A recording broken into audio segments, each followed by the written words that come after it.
എന്തു പറയാനാടി, ഇന്നെങ്കിലും നല്ലൊരു കസ്റ്റമറെ കിട്ടിയാൽ മതിയായിരുന്നു. വരുന്നതെല്ലാം വള്ളി കേസുകൾ.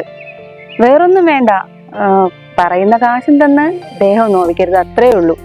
നീ ഒന്ന് വെച്ചേ, ഞാൻ വിളിക്കാടി.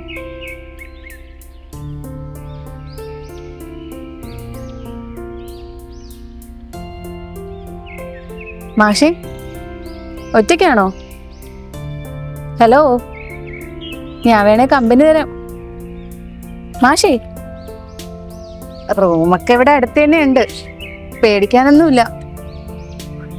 മാഷേ, സോറി, എന്താ പറഞ്ഞത്? ഞാൻ കേട്ടില്ല.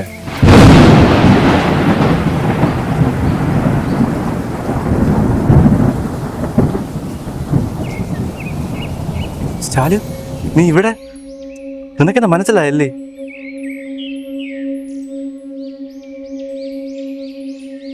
എന്താ നീ ഒന്നും മിണ്ടാത്തെ? എവിടെയായിരുന്നു നീ? അതിന് നീയല്ലേ എന്നെ വിട്ടിട്ട് പോയത്? എന്റെ അവസ്ഥ നിനക്ക് അറിയാവുന്നതല്ലേ. അച്ഛൻ നിർബന്ധിച്ചാണ് ഗൾഫിൽ പറഞ്ഞു കേട്ടത്. നിന്നെ ഒന്ന് കാണാൻ പോലും പറ്റിയില്ല എനിക്ക്. ടിക്കറ്റ് ഓക്കെ ആയതിനു ശേഷമാണ് ഞാൻ പോലും അറിയുന്നത്. നമ്മൾ തമ്മിലുള്ള ഇഷ്ടം അച്ഛൻ അറിയാമായിരുന്നില്ലേ. ഞാൻ നിന്നെ കാണാൻ ഒരുപാട് ശ്രമിച്ചു, അച്ഛൻ സമ്മതിച്ചില്ല. 22 വയസ്സുള്ള ഞാൻ എന്ത് ചെയ്യാനാ? 1 വർഷം കഴിയുമ്പോൾ ലീവ് കിട്ടുമെന്ന് പറഞ്ഞാൽ എന്നെ ഇവിടുന്ന് പറഞ്ഞു വിട്ടത്. 3 വർഷം കഴിഞ്ഞാണ് എനിക്ക് ലീവ് കിട്ടിയത്. നിന്റെ അഡ്രസ്സിൽ ഞാൻ കുറേ കത്തുകൾ അയച്ചു, ഒന്നിനും മറുപടി കിട്ടിയില്ല. 3 വർഷം കഴിഞ്ഞ് ഞാൻ വന്നപ്പോൾ ഞാൻ നിന്നെ അന്വേഷിക്കുന്ന സ്ഥലങ്ങളില്ല. എൻ്റെ വീടിനടുത്ത് ചോദിച്ചപ്പോൾ വീട് പൂട്ടി പോയെന്ന് അടുത്തുള്ളവർ പറഞ്ഞത്. ഒരാണായ നിനക്ക് പറ്റിയില്ലെങ്കിൽ പിന്നെ എനിക്ക് എങ്ങനെ പറ്റും? നിന്റെ അച്ഛൻ എന്റെ വീട്ടിൽ വന്നിരുന്നു, എന്റെ അച്ഛനെ കണ്ടിരുന്നു. നിന്റെ മോൾ ഇനി എന്റെ മോനെ കാണരുതെന്നാ പറഞ്ഞത്. പാവപ്പെട്ട ഞാൻ എന്ത് ചെയ്യും? അബി ഗൾഫിൽ പോയതിന്റെ 2 ദിവസം കഴിഞ്ഞപ്പോൾ ഞങ്ങൾ നാട് വിട്ട് പോയി. എന്റെ സുഹൃത്ത് ചെന്നൈയിലുണ്ടായിരുന്നു. ആളുടെ കൂടെ എന്തൊക്കെയോ കുറച്ച് ബിസിനസ്സൊക്കെ ആയിട്ട് അവിടെ അങ്ങ് കൂടി. അബിയെ കുറിച്ച് അറിയാൻ ഞാനും ശ്രമിച്ചിരുന്നു. അബിയുടെ കത്തൊന്നും എനിക്ക് കിട്ടിയിട്ടില്ല. പിന്നെ അച്ഛനെ സഹായിക്കാൻ ഞാനും കൂടെ ബിസിനസ്സിൽ കൂടി. നീ വന്നേ, ചോദിക്കട്ടെ.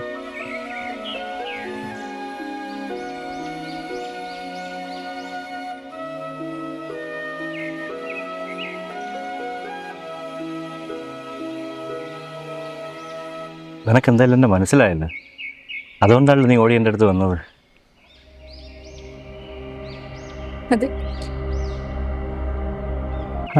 വിശേഷങ്ങളൊക്കെ പറ. നീ ഇപ്പൊ ഇവിടെയാണോ? അച്ഛൻ്റെ ബിസിനസ്സൊക്കെ പൊളിഞ്ഞു. പിന്നെ കുറെ കടബാധ്യതയൊക്കെ ആയി. അച്ഛന് വയ്യാതായി, കിടപ്പായി. പിന്നെ കുറെ നാൾ അങ്ങനെ കിടന്നു, എന്നെ വിട്ട് പോയി. പിന്നെ പിന്നെ ഞാൻ അതൊക്കെ പോട്ടെ. എൻ്റെ ഓരോ വരവും നിന്നെ അന്വേഷിക്കാതെ. നീ ചെന്നൈയിലാണെന്ന് എനിക്കറിയില്ലല്ലോ. ഈ വരവും നിന്നെ അന്വേഷിച്ചായിരുന്നു. 15 വർഷത്തെ കാത്തിരിപ്പ്. ഒരു കാര്യം അറിയാം, ഈ ലോകത്ത് നിന്ന് ഏറ്റവും കൂടുതൽ സന്തോഷിക്കുന്നത് ഞാൻ അല്ല, നമ്മളാണ്. അതെ, നീ ഇനി ചെന്നൈക്കൊന്നും പോകണ്ട. ഞാനിന്ന് ദുബായിക്ക് കൊണ്ടുപോകാം. നമുക്കിനി ആരെയും പേടിക്കണ്ടല്ലോ.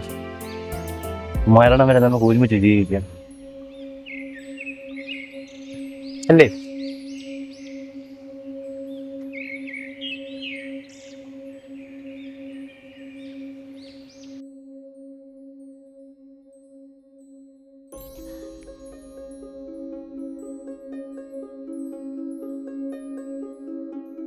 നീ എന്താ ഒന്നും പറയാത്തെ? അപ്പോ അബി ഇതുവരെ വിവാഹം കഴിച്ചില്ലേ? അത് കൊള്ളു. നീ ഇത്ര എന്തിനാ പറഞ്ഞ് നിനക്ക് മനസ്സിലായില്ലേ? എന്നെ മാത്രം ആലോചിച്ചിരിക്കുന്നതിനെ മറന്നിട്ട് ഞാൻ വേറെ വിവാഹം കഴിക്കാനോ? എനിക്കത് ചിന്തിക്കാൻ കൂടി വയ്യ. നീയല്ലാതെ വേറൊരാളെ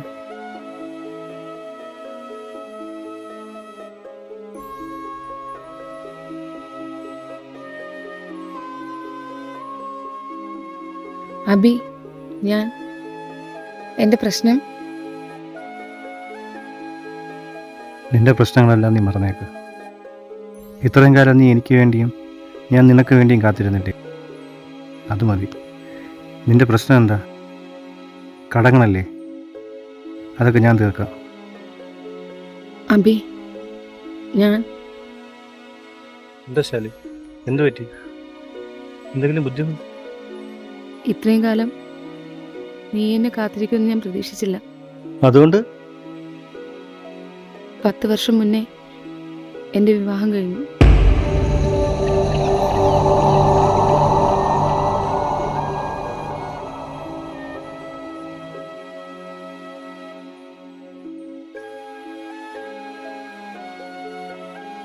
നീ എന്താ പറഞ്ഞ?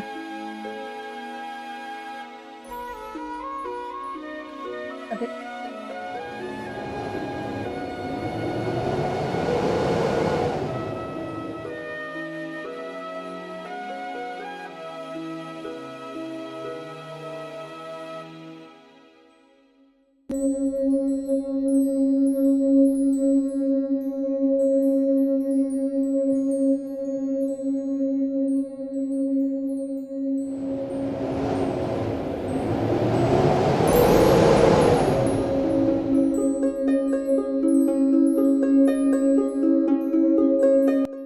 എനിക്കിന്നൊരു കുടുംബമുണ്ട്.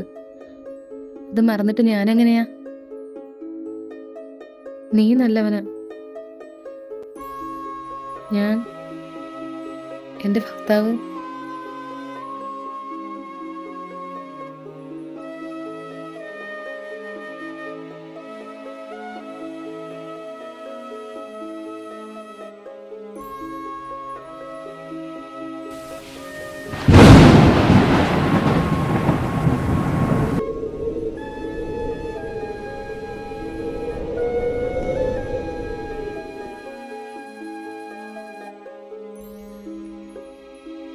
എൻ്റെ മനസ്സിൽ നീ എന്നും ഉണ്ടാവും.